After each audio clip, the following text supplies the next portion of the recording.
under coach you, man. We're not gonna dream. With Steve Cully's guidance, we'll take the lead. On the field, we're unstoppable. We're never beat.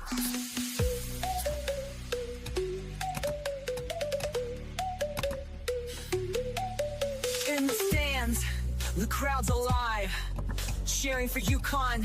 They won't give up the fight. From the first pitch to the final out, we're Husky Hardball, we've got the power.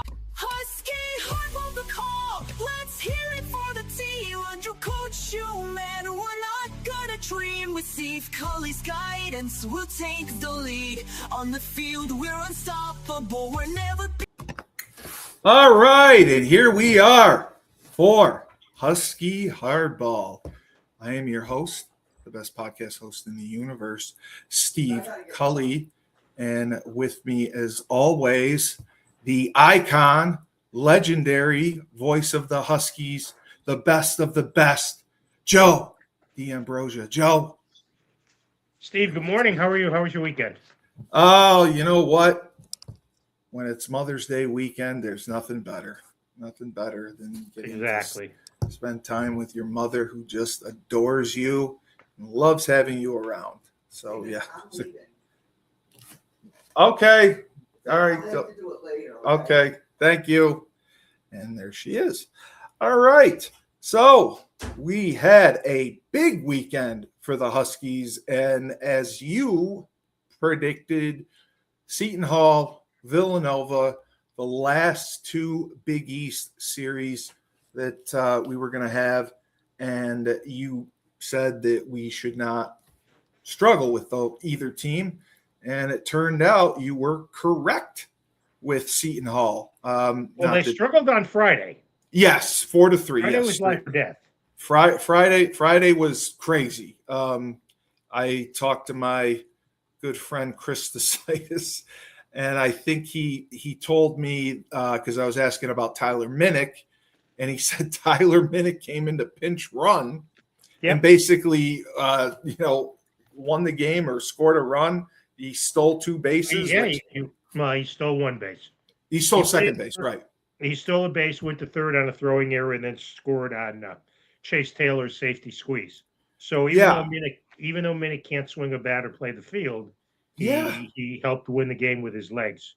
I couldn't believe that when he told me. I didn't think that he was a runner. I didn't know that he could steal bases. He's very fast. Yeah. Okay. All right. Very yeah. fast. So they absolutely did struggle. It was a really tight game.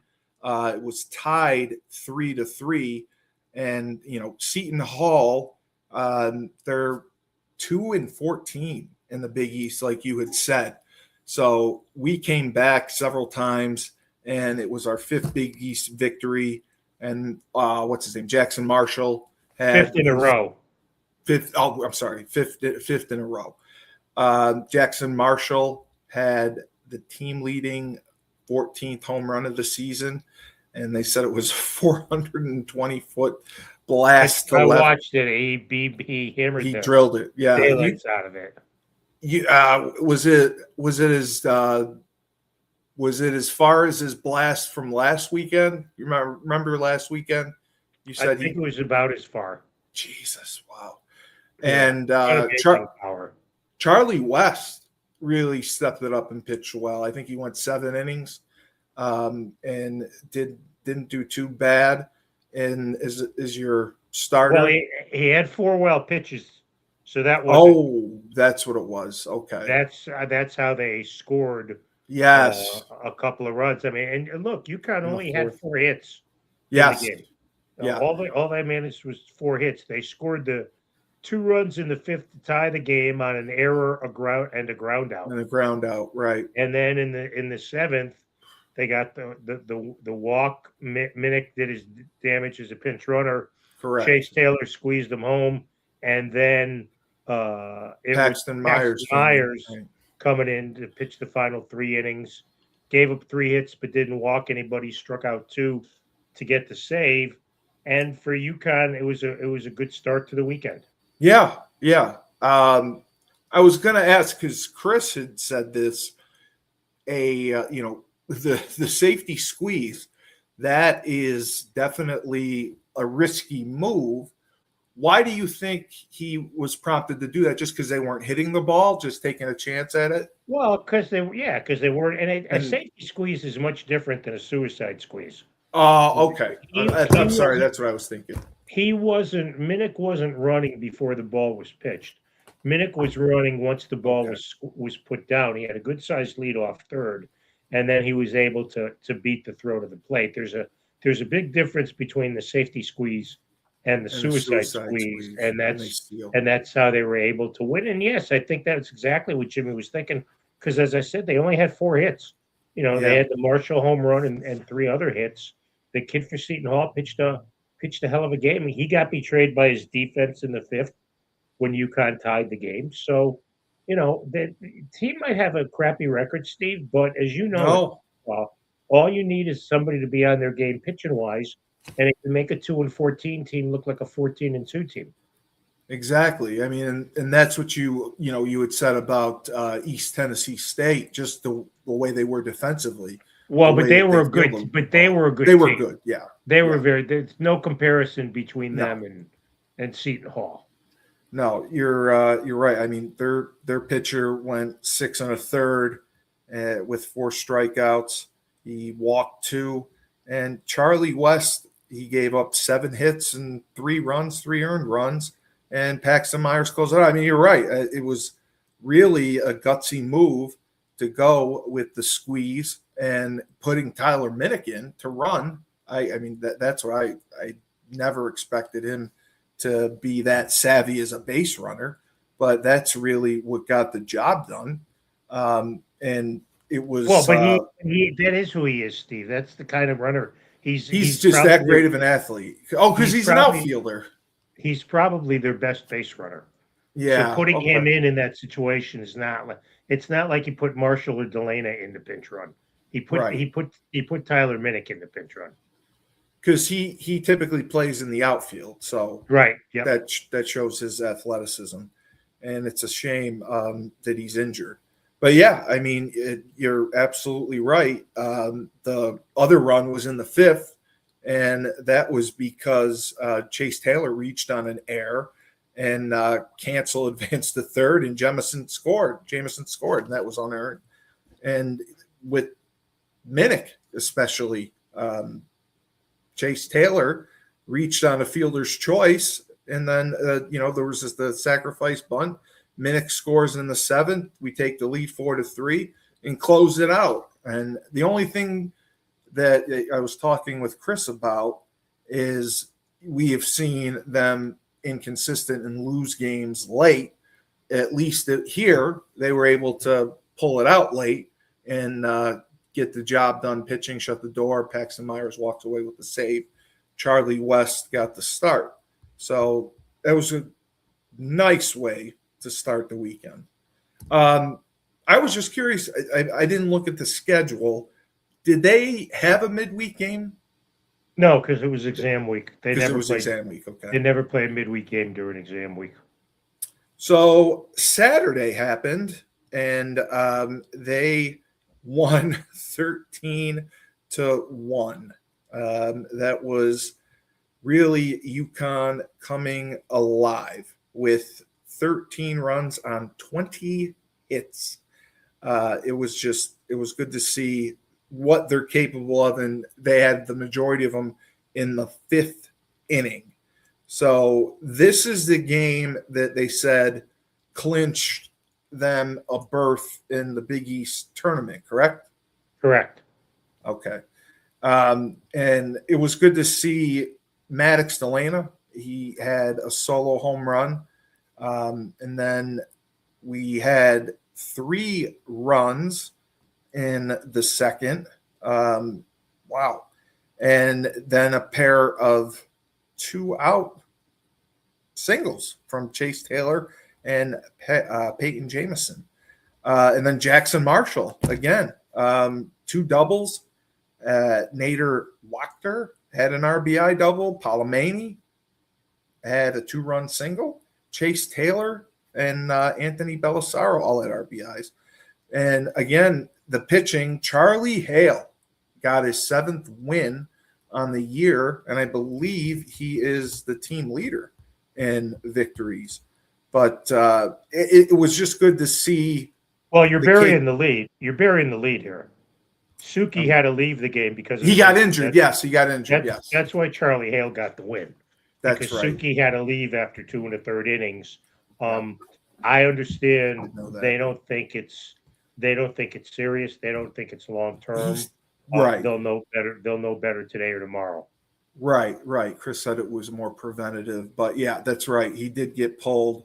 But yeah, Charlie Hale came in and went 5 2/3, pitched very well. And then they went to Garrett Garbinski. He hasn't had a ton of work. What do you know about him? Not much. Yeah, I mean, he's been pretty much a midweek guy. Yeah. I don't, I mean, he pitched because last week. He pitched because it was 13-1. That's why. Oh, okay. Okay, so that's why they didn't bother, wasting Shaw or anyone else. But again, I mean, it was great to see them play so well. Belisario, I mean, 3 for 6. Marshall, 4 for 6, 4 RBIs. And it's good to see Delana get back on track. He's been inconsistent all year. I disagree with you, Steve. He's been on a steady rise over since the conference play started. So, yeah. I mean, I'm not, 2 years ago, he was voted preseason player of the year and got hurt. Exactly. Last year he got hurt. He's kind of had a star-crossed career up there. But I'm not surprised to see him doing so well because that's he came in as a hitter. And he's playing out of position, as you said. No, he's not playing out of position. That's his new position. Well, I mean, you said I didn't say he's playing out of position. He's not. He's now with third baseman. Right, but I'm saying he didn't come in as a third baseman. No, but people change positions in college. It's not. Yes, that's not unusual. Yes, but this was a great win again, and securing a place in the Big East tournament. There were just a couple questions about it. So, because the conference is so small, how exactly does it work with the tournament? 4 teams, double elimination out in Mason, Ohio, starting a week from, I believe, Thursday, a week from this Thursday. It'll be St. John's, UConn, Xavier, and Creighton. We still don't know who's going to be 1, 2, 3, or 4. So seating which is really all semantics at this point, because if you're a 3 seed, if you're the 2 seed, all it means is you have last at bats in the first game. If you're the 1 seed, it means you have last at bats in the first game. And you want to win the conference title. I mean, that's it's not going to get you a berth in the NCAA. The only team from the Big East that's going is going to be the winner of the tournament. But yeah, it's 4 teams. It's like exactly the same with softball, which UConn won. Yes, I saw that. Double elimination, and you want to get in that winner's bracket, win that Friday game, and then sit back and let 2 teams beat the crap out of each other in the second game on Friday, and hopefully they use up a lot of pitchers. This is where these tournaments, these 4-team tournaments that they're into after this weekend, be it the Big East, and if they're lucky enough to win it, the NCAA, it's about having enough pitching. Yes. That's the biggest thing. You've got to have your starters. It helps if you have 4 starters in case you do get knocked into the loser's bracket. And you've got to have 3-4 arms that you can depend on out of the bullpen. And, I mean, that's the one thing I think that has been starting to come on. I mean, they've had solid pitching all year. They haven't always had the run support behind it. But I do think they have 4 quality starters, at least 3. No, I'd say 4. I'd say Hale's a good. 4. I think Hale's a good starter. I agree. And then you've got Myers, you've got Shaw. Yep. Hamburger is a specialist against the.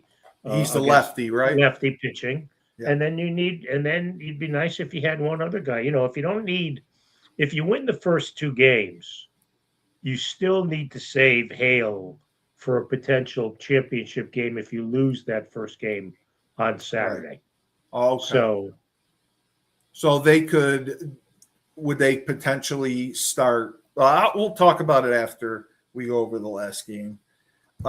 So they closed out this series with a 7-3 sweep of Seton Hall, which was good to see again.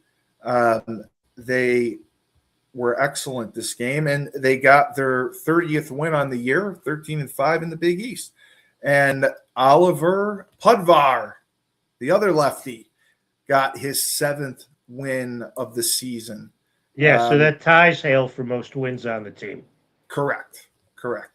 And this was the game that Shaw came in and he finished it out 3 innings of work and he got a save. Maddox Delana, again, he's rolling. He got the scoring going with a 2-out RBI single. And that was another thing that they had struggled with early on, hitting with runners in scoring position, hitting with 2 outs. And that has seemed to improve. They had 2 more runs in the 4th. Nader Wachter with a sac fly and Palomani with a 2-out RBI single. And that pushed the lead to 7-2.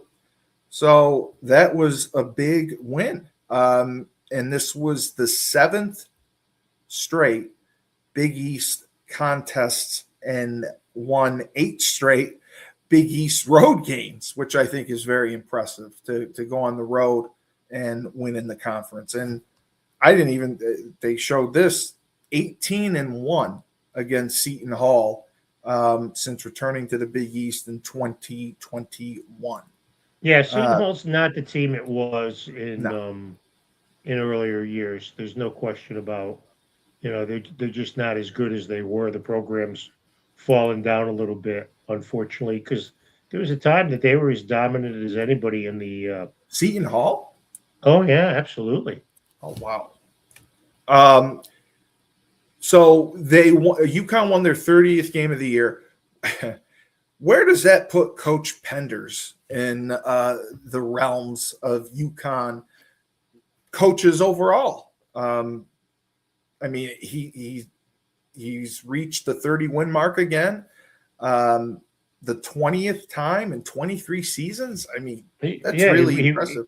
He reached the 800-win plateau, although, as he texted to me, he said he knows the one record that he has that won't be record is most losses as well, but that's just Jimmy's nature. Look, I think to keep him here, he's had chances to go elsewhere to bigger schools, but he's a UConn guy, 94 graduate, was an assistant coach under the beloved Coach Baylock before he took over the head coaching duties.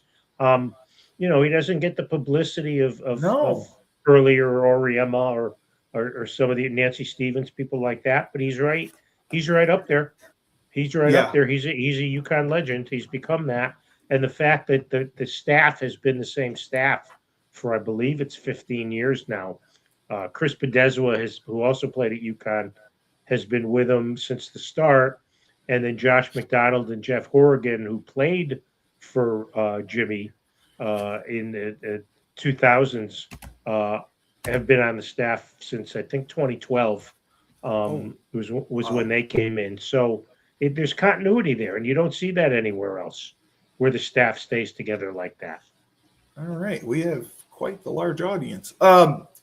So I had wanted somebody asked, what do you think about the new NCAA rule? I believe we talked a little bit about it last week, the 5 years to play 5 years. And how is a rule like that, do you see it affecting baseball in particular? Oh, I think kids come in as a freshman, and they might be good players moving forward, but you want to redshirt them a year. The problem with that is that if they redshirt a year, maybe some other school that recruited comes in and tries to poach them away. There's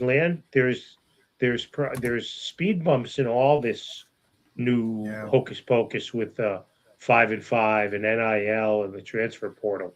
But I think it's good. I think 5 years gives you a redshirt year, allows for an injury year. Right. So I like it. I think it's a good rule. Um, I still don't like kids transferring in the conference. Yeah, I I don't think either. that's a bit. Now it helps softball because Jessica Walter, who was the most outstanding player of the Big East tournament, the pitcher, came here for her grad year. See, this is a different story. Let me correct that.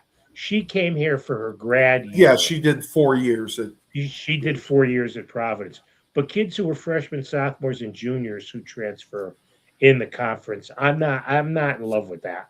No, I don't think anyone is. And they're pushing to put in some more legislation. But again, I just think all this is going to be challenged in court. It's also the age rule too. So your clock starts whenever you finish high school. So if you graduate at 18 or 19, you have 5 years to play 5 years. So that eliminates, the 25 and 26-year-old kids from playing.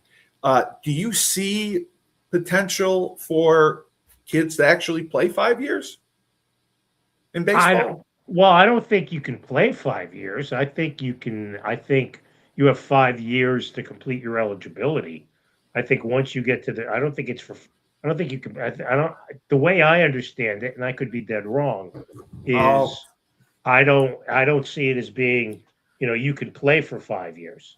I think it's five. I okay. think it's you have 5 years to complete your eligibility, and eligibility is 4 years. Maybe I'm wrong. I could be. It's happened once or Okay. twice, not recently, but No, I mean that would make sense because I know they were trying to restrict the ages because they didn't want the older kids playing.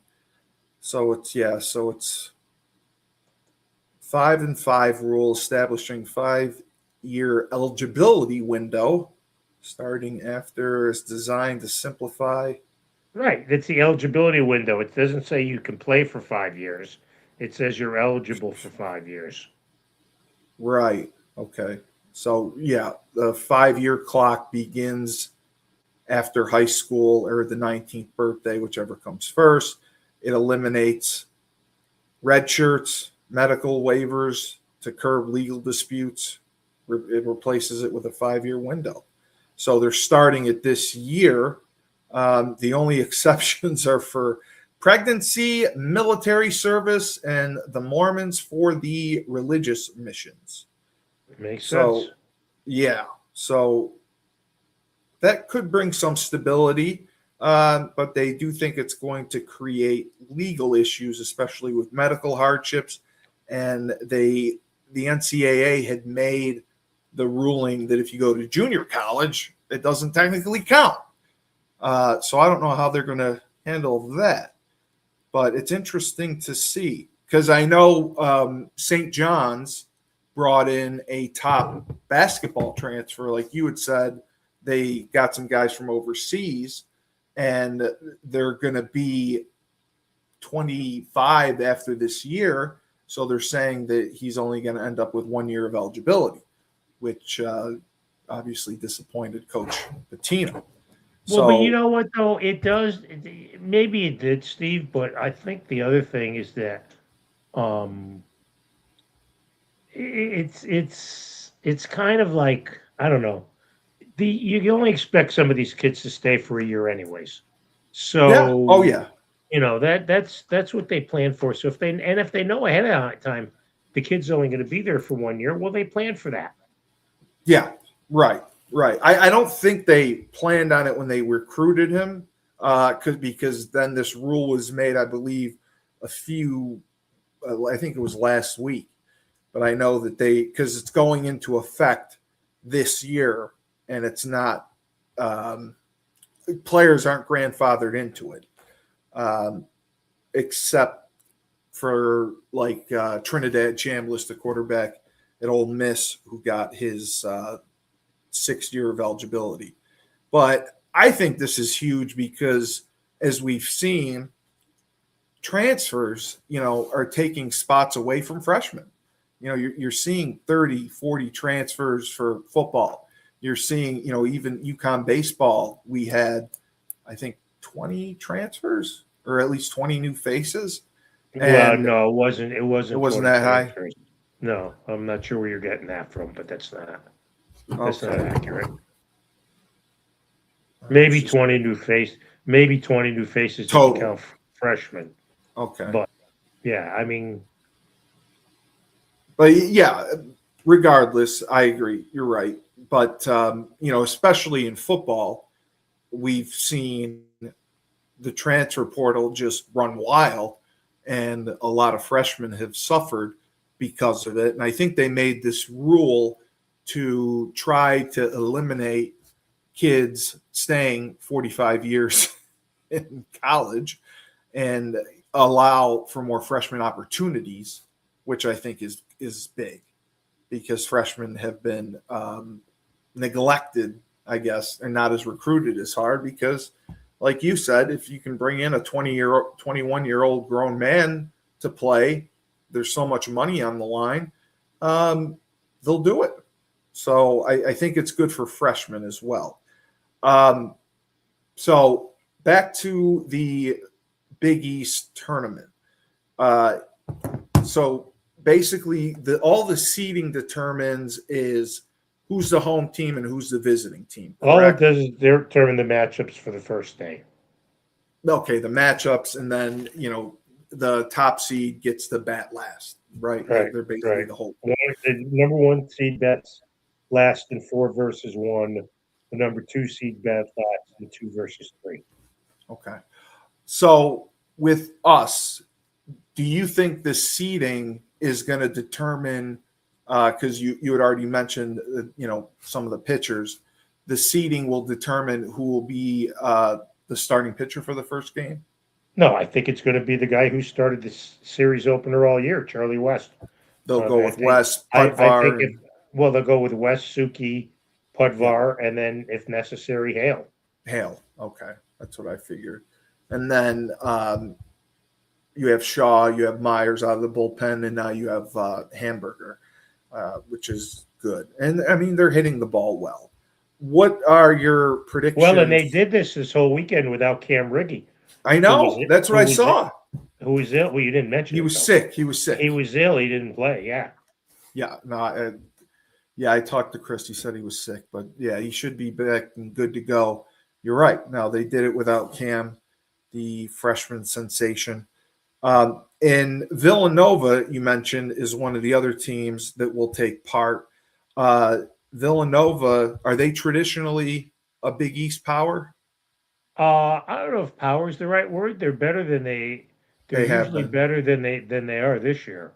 But they beat St. John's yesterday, and that helped UConn move into a tie for first with St. John's and Xavier. So if we were to sweep Nova, would that put us in, depending on what St. John's does?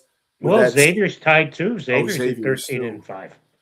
So right. Do you know what the tiebreaker rules are? Well, if it's a 3-team tiebreaker, I'm sure it's you take the 3 teams and make them into a mini pod, and let's say UConn, went 2-1 against Xavier and 1-2 against St. John's, so they'd be 3-3. So it all depends on what Xavier and St. John's did against one another. Right? I mean, how the seeding would go. That would affect how the seeding would go. And it's a big thing, because if St. John's would have dropped to 3 and UConn was 2, St. John's beat UConn twice during the season. So one of the other questions, how many teams make the NCAA tournament for baseball? I'm sorry. Same as softball, 64. 64, okay. 16 regionals. And it's regional, okay. So we would be obviously in the East region. Is that how? No. It's regional hosts. You have 16 teams. You have 8 teams. The top 8 seeds, if they get through, would host the super regionals. That's the way. It's not regional. It's you could go to LA, you could go Right. to Florida, you could go to Oregon. Like in softball, UConn is going to Texas A&M. Right. Is it seating similar to like basketball is? Yeah, yeah. Okay. Okay. You 1, 2, 3, 4, and the teams that struggle to get in are fourth seeds. I think if UConn gets in, they would be they're not going to drop to 4. They would be a 3 seed somewhere. There would be a 3 seed, and we don't have any idea where we would go. But I mean, obviously, when this team is rolling, when this team's healthy, when they're batting well, producing runs, and the pitching is solid, they have momentum. I mean, even though they struggled a little bit last week against East Tennessee State, they could go, and keep rolling if they play well against Nova and go into the Big East tournament hot. I mean, that it's a long way to go, but they have the capability and potential, right, to win it all, to win the conference. Oh, I think you definitely win the conference. I mean, Yeah. I don't know in reality how far they could go in the NCAA's. Yeah. Because it's just one of those years. I mean, I Yeah. think it's hard to do it as a 3 seed, like in the D1 baseball, which is about as good a side as there is. Boston College is ranked 17th, Oh, so wow. they would be a 2 seed somewhere, which is the highest that they've been in a while. So Oh, and okay. they pair it up the 15 and the 16 seeds match up as 1, 2 in a bracket. The 14th and the 17th, just from looking at the projections from a couple weeks ago. So they have Xavier as a 3 seed.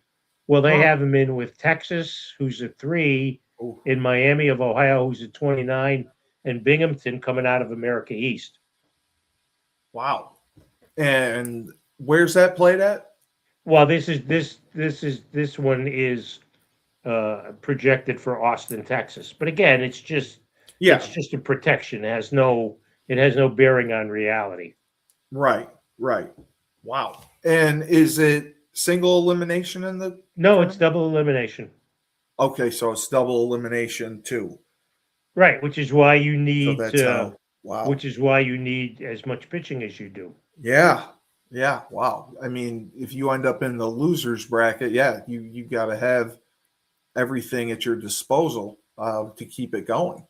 Um, so it's double elimination, and if you win out of your quadrant there, then is Then it you like go the to the same? super regionals. It's a super regionals. Okay. Right, and that would be they would set those up beforehand as the let's just go with what they've got Yeah. for the top 16 seeds. You'd have the 1 seed would host the team that comes out of the 16th seeded super regional. The number 2 seed would host which team comes out of the 15th regional. So, Okay. Okay. And they, that's right. Last year they missed it. And the year before, was that the year they went far to the World Series?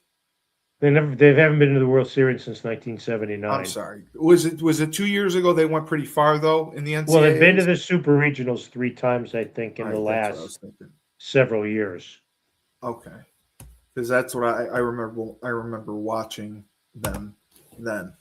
So yeah, we'll have to wait and see what happens.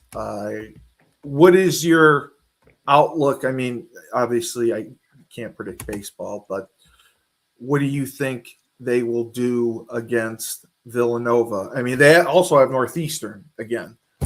Which is a game to get people work. Yeah, You're not right, going to see any of your top pitchers. You might see a reliever in right. that. Jimmy could use a Myers or a Shaw. but he's not going to. I don't think he's going to use hail. No. The other thing to take into account, the two things that are toughest to predict are tournament fields and weather. And watching the weather Oh, this yeah. morning, it sounds like Oh, Thursday is going to be a washout. So it if you is. don't play on Thursday, then you're going to have to play a doubleheader either Doubleheader. Friday or Saturday. Saturday's not supposed to be awesome. You don't want to go through till Sunday, and what that does is that backs your pitching up for the Big East tournament. That has a Right. huge, these kids, these top Big three implications. starters, West and Suki and Pudvar, they pitch once a week, They won't and have the rest. they pitch on their day. For Charlie, it's Friday. For Caden, it's Saturday. For Oliver, it's Sunday. So Right. if you mess that up by a day or two, then you've got all sorts of chaos going into the Big East tournament.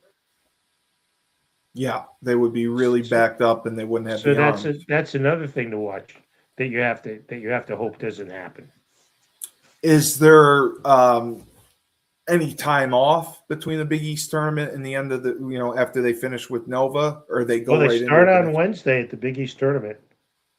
They start the season ends Oh, Saturday. and they The go right season into ends it. Saturday, and then they go to the Big East tournament on Wednesday. Oh my God! Wow, I didn't know that it was that fast. So yeah, you're right. If No rest for the weary.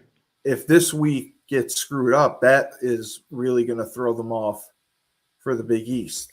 So they got to hope that the weather turns out to be okay, and it is supposed to be cold. And Cold. You can play through cold. You can't Right. play through rain. You can't play through rain. At least you don't want to have to play through rain. Right, exactly. And hopefully Cam Riggy is back and the bats keep on hitting, and the pitchers stay healthy too, especially Suki, who got hurt. The other thing I had wanted to ask you was about everyone's been talking about it, the NCAA tournament expanding to 76 teams. Well, congratulations to the NCAA for screwing up the best sports event in the world. Isn't that crazy? Like, why would you want to add teams? There's always maybe 2, 3, 4 teams that were on the cusp that could have been. They always have the last 4 out, but jumping that much, it just seems it's a money grab. Like a money grab. Yeah. I think it's stupid. And there's a cult of people out there, Steve, who think this is going to benefit mid-majors. It's not going to benefit mid-majors. It's going to benefit teams in the Power Four. I will say this: if you have a 76-team tournament, the Big East better be good enough to get more than 3 teams in. Yes. Let's put it that. Let's leave it at that. Right? Yeah. They better be good enough to get more than 3 teams in. But it's going to mean like an Auburn this past year, who didn't deserve to go, despite all the bitching and moaning by Bruce Pearl. They would have gotten in.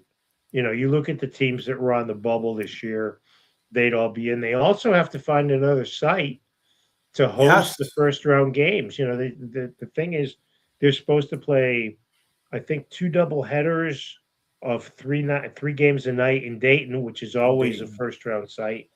Now you need another first round site. And then they were talking about how the winners from that game are going to be rushed out because they'll have to play. No, not really.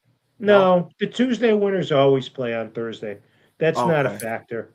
That's not a factor at all. And the Wednesday play-in winners always play on Friday. So that's not a factor. It's just the one extra game. And even since they've introduced the play-in game, which I think was the 2011 when they added the 4 teams, there's only been a couple that have gone past the first round, I believe. Well, I think the VCU team that went to the Final Four is the one that everyone thinks of. Everybody thinks of when it comes to that, but no, normally not. Now, I'll give you this: that if you have mid majors if you have schools from a Power Four conference getting in, they have a better chance to spring a first round upset Yes. than a CCSU, a Santa Fairfield, a Clara. Quinnipiac. Yeah. No, Santa Clara is a good team. Oh. It's not. I wouldn't include Santa Clara in that. Oh, okay. No, because I had read that this was the first year they advanced in a while. But no, I agree with you. It is designed for the power conferences, Right. and Exactly. everyone was saying, "Oh, it's great. There's going to be more Cinderellas, more mid majors," and No, no. not in the least. No, So not in the least. the other question had to do with the women's tournament, basically because kind of the same thing, but I mean, there's a lot of people don't believe there's 76 teams good enough Count me in. to fill that. There's like Count me in on that group. I mean, there's parity and improvement, but I mean, it's tough enough to find the 64, 68, 76. I mean, you're really going deep into the well for that. Yeah, I just don't, but you have to because of Title IX. You can't Yeah. expand the men's No, tournament, I not know. expand the women. Neither of them should expand. They should No, stay it at was stupid. 68. It was stupid. They should stay at 68.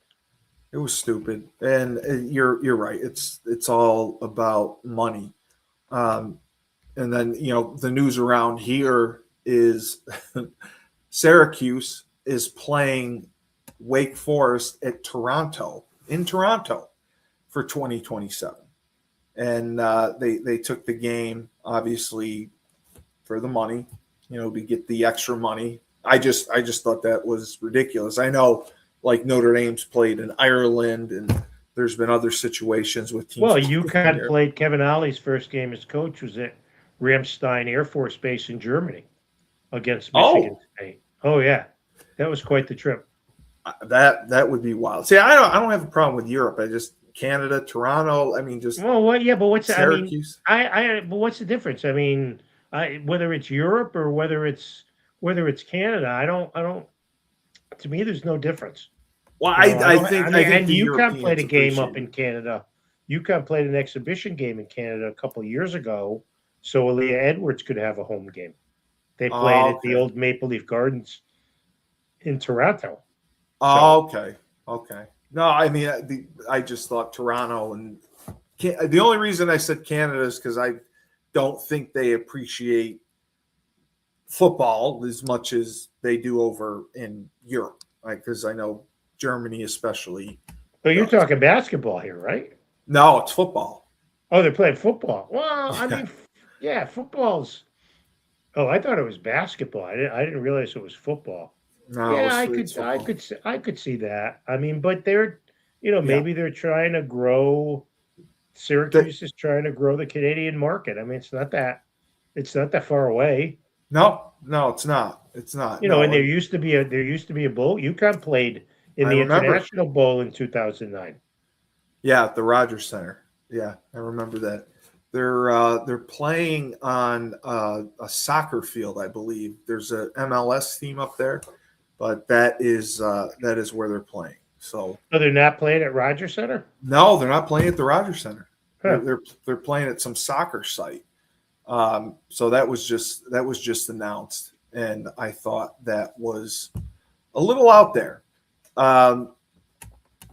And I wanted to ask you just about one more thing. Take your time. So I know this isn't necessarily your forte, but everyone has been talking about it, and there's been kind of mixed reviews. What did you think about the NBA lottery selections? Because they're trying to obviously prevent tanking, and they, I don't think. I think the worst team should be drafting first. Otherwise, they're never going to get better. And tanking is only if they know how to draft. We've had teams that have drafted That's true first. too. drafted bad players. So That's 100% true.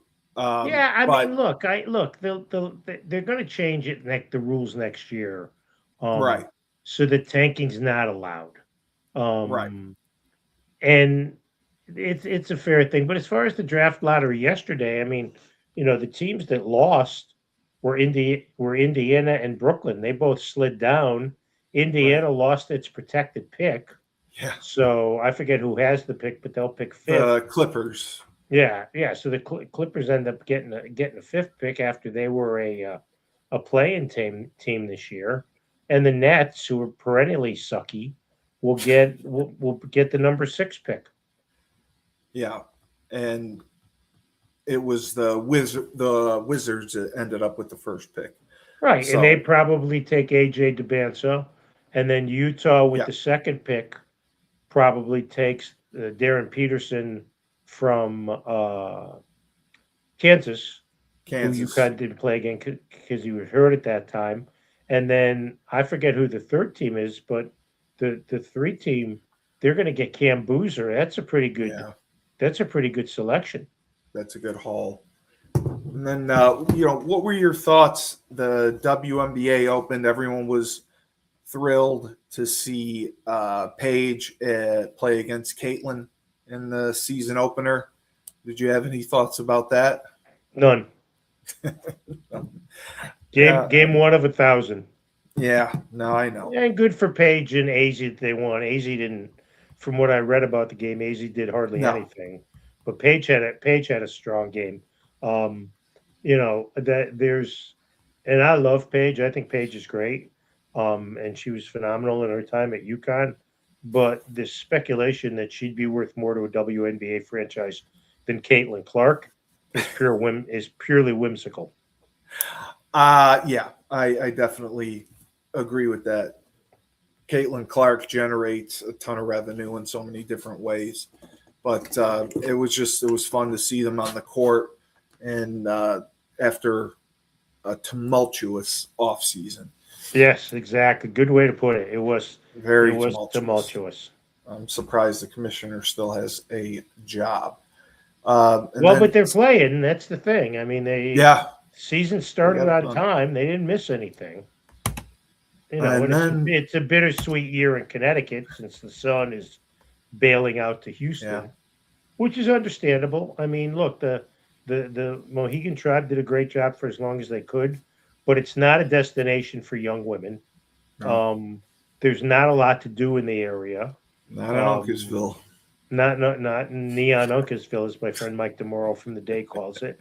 And they don't have the training facilities that you need in the No, WNBA now.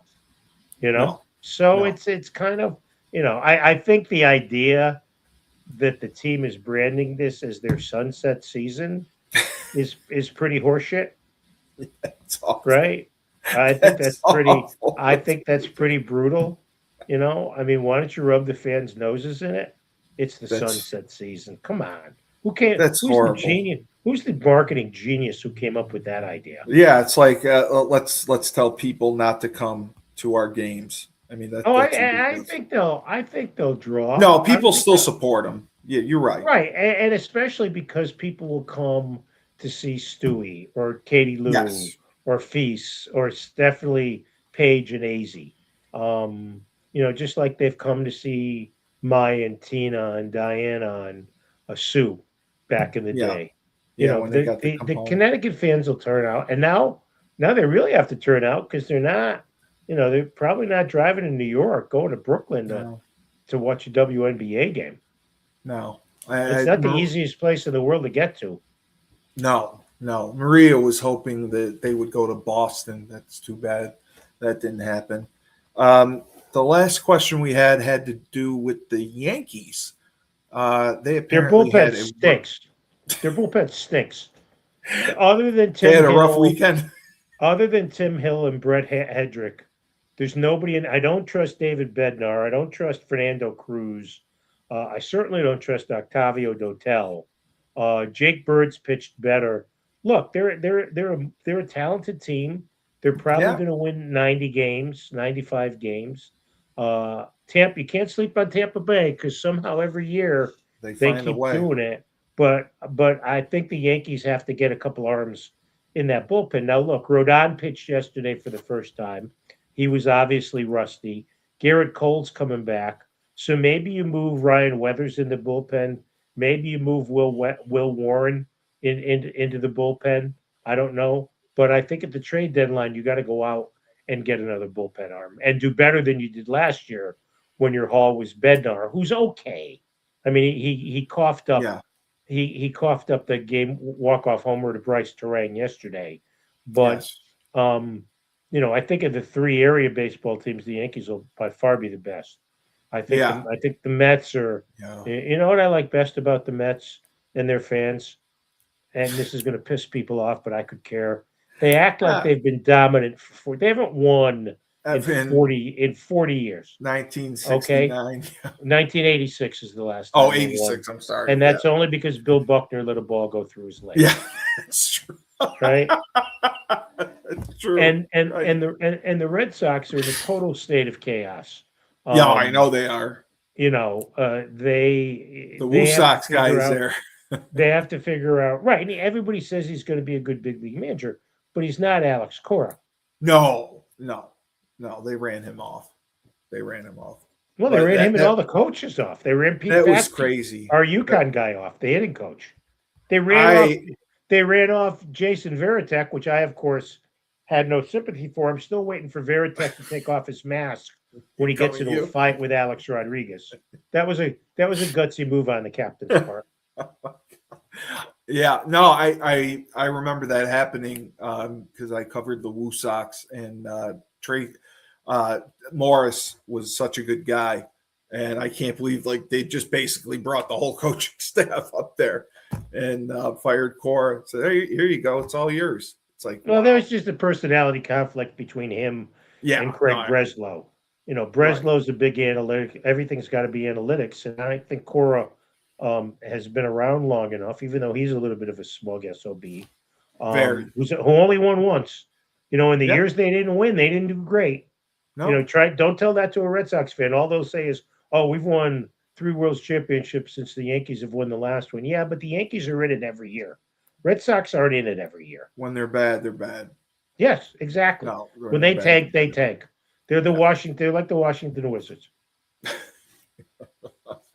So that was so the Yankees ended up getting swept this weekend, correct?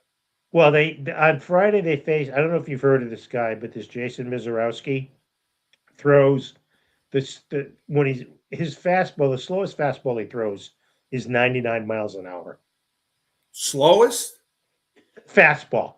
I mean, he has a change and a curve, but I'm not sure if this is right.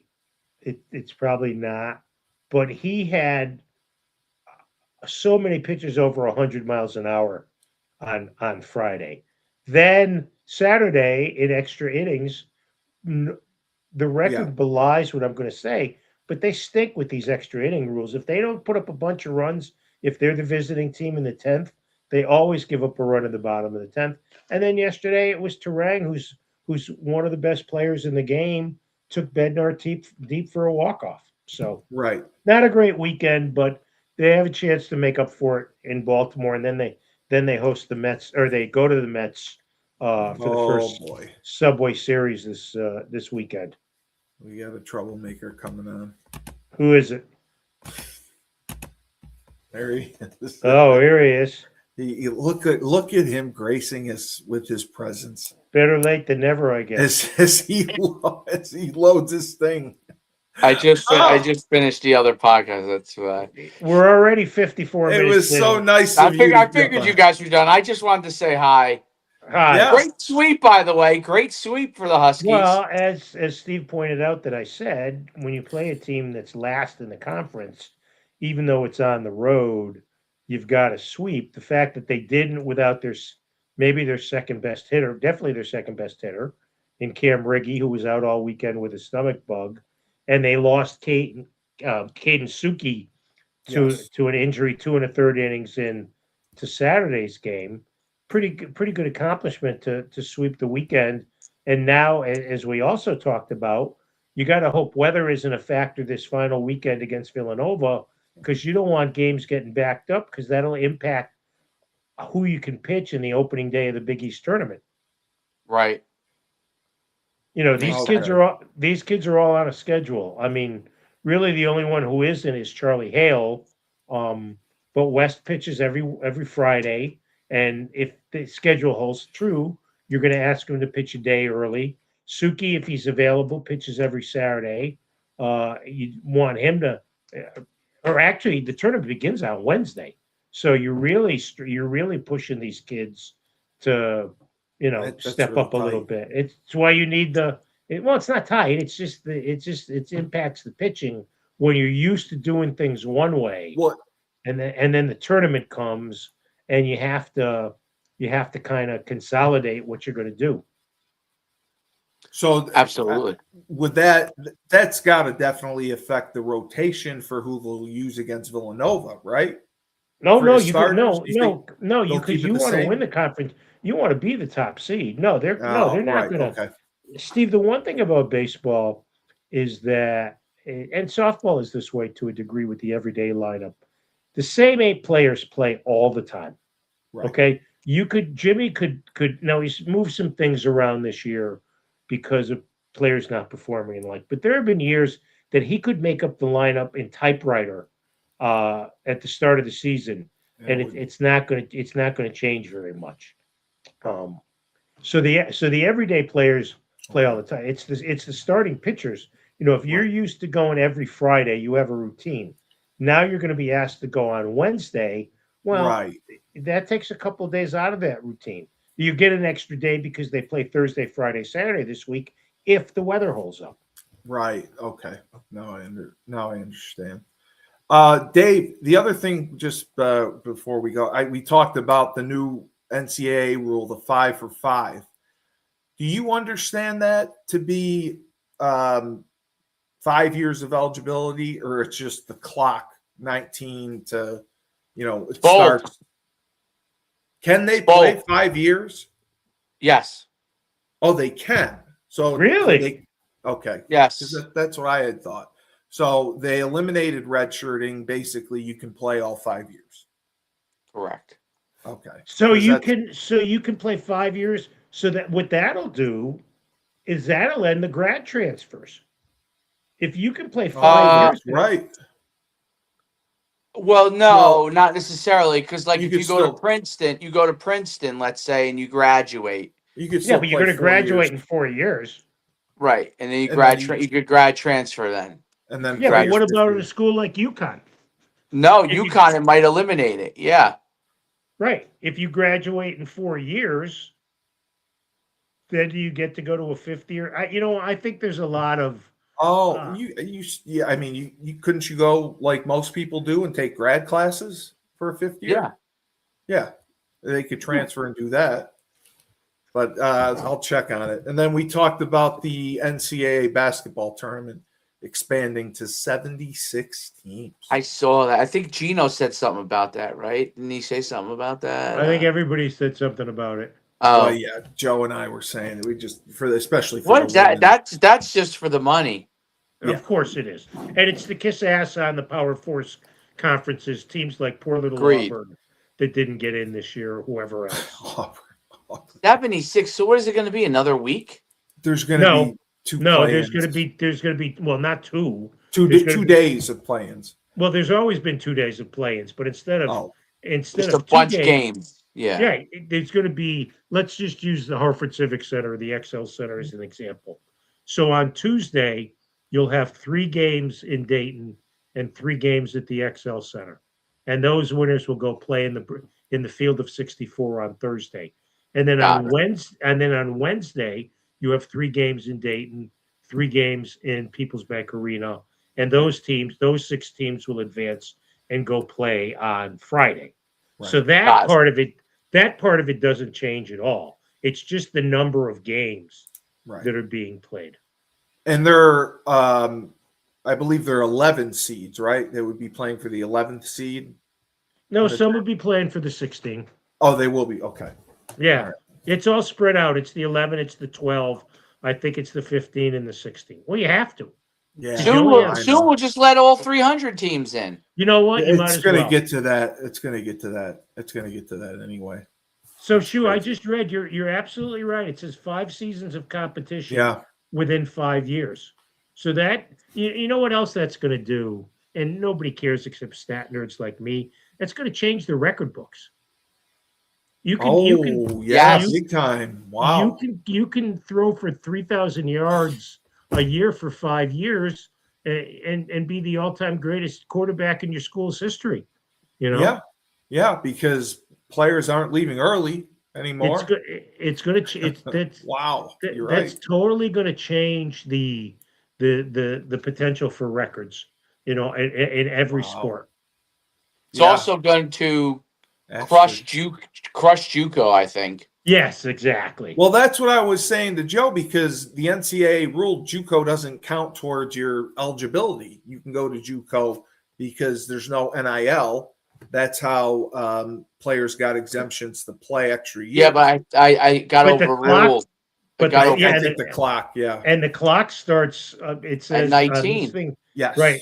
It says immediately the academic year immediately after high school graduation or the 19th birthday, which is earlier. So you don't want to waste 2 years at a JUCO and then go play somewhere for 3 years. Nope. Right? You're absolutely right. I mean, I don't think so. Nope. Yep. Nope. It's and it also does, if you reclass, you truly are a younger kid in your grade. It's no longer of these kids who are reclassing that are already older in their grade. Those guys will be severely affected if they do that. So they'll lose a year of they'll actually eligibility. use a year of college eligibility. Like, for example, there were kids that would be in New Jersey. You could turn 19. If you turn 19 after September 1, you could play high school football sports, right? So yes, which means those kids, though, that were doing that, let's say they're an October birthday and they did that, right? Those kids would lose a year now in college. So it makes no sense to do that.